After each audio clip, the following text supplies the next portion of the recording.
Rob Lockhart, you're from Newland. I am. I played 2 practice games at Carlton in 1977 with a bloke from Newland who was a legendary Carlton player. What was his name? His name would be David Mackay. That's correct. A lovely bloke. And we had lots of conversations about Newland because my people coming from Blampee. Correct. So there's a connection that you and I both have. Isn't that interesting? It is. So tell us about life in Newland and what do you do? You're a big, strong-looking bloke. Do you cart tractors around or bales of hay? What do you actually do? I prefer to put tractor rims and tyres over my shoulders and move them around the shed just for kicks. Yeah, I bet you do. Phil, I've grown up in Newland. My parents came from Newland and Dean, and I'm a seed potato grower. Most of my produce eventually ends up in a Smith's chips bag. So tell us about this AusNet proposal in your patch.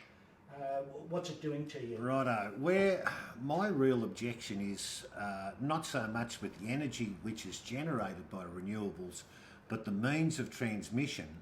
I think what has been proposed currently in this project is horrendous. It's retrograde, it's backward thinking, it's yesterday's technology to convey the power sources of the future. It's a backward step. What's a forward step look like? Forward step would be using an innovative means of transmission which is low impact. Yes.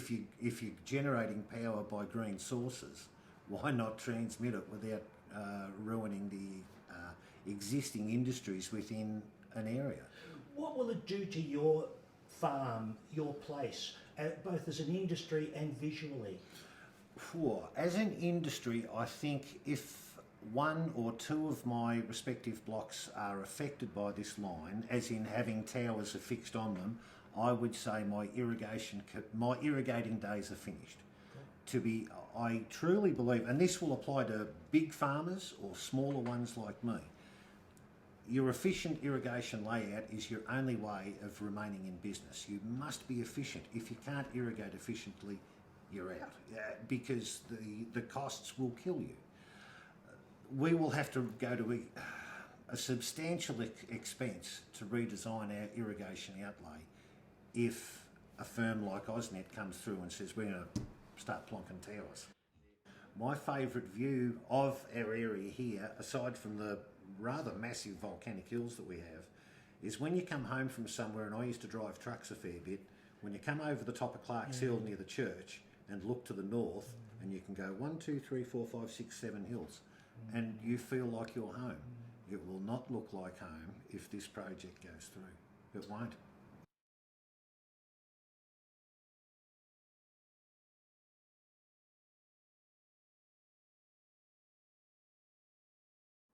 And Joey, you're sitting alongside a bloke with history, much older than yourself, who knows the lie of the land. What's it make you think when Rob talks?